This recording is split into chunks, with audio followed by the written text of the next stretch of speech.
Now, next is what is Indian secularism? The Indian constitution mandates that the Indian state be secular. According to the constitution, only a secular state can realize its objective to ensure the following. First is that one religious community does not dominate another. Second, that some members do not dominate other members of the same religious community. And the third is that the state does not enforce any particular religion nor take away the religious freedom of individuals.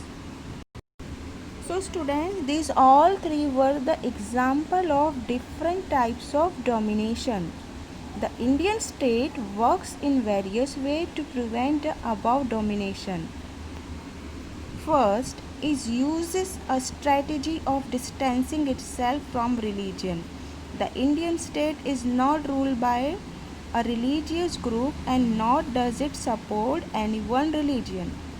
In India, government spaces like law, courts, police station, government school and offices are not supposed to display or promote any one religion. Like a story is given in this chapter regarding the celebration of a religious festival in a government school. And according to the storyboard, the celebration of the religious festival within the school would have been a violation of the government's policy of treating all religions equally.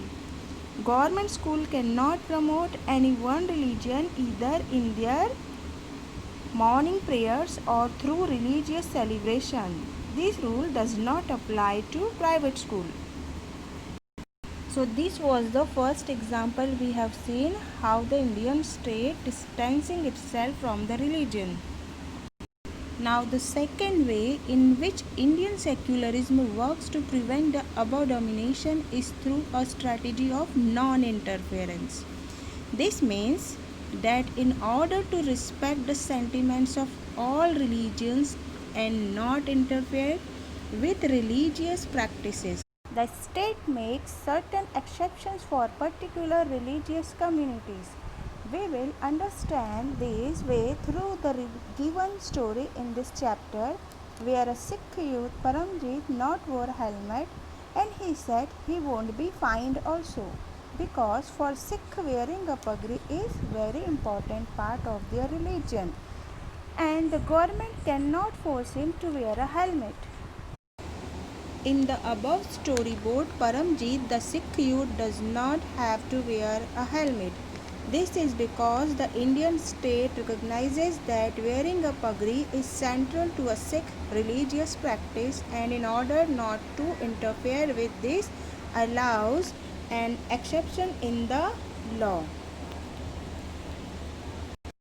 Now, the third way in which Indian secularism works to prevent the domination, which is listed earlier, is through a strategy of intervention, means interference.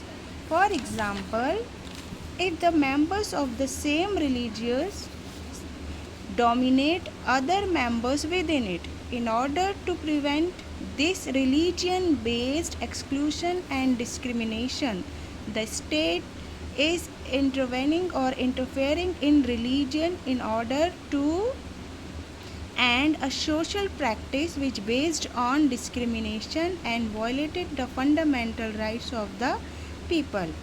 This intervention of the state can also be in the form of support. So students, through these three strategies, that is distancing from religion, second non-interference, and third was intervention or interference, we understood how Indian state prevents the people from the different kinds of domination.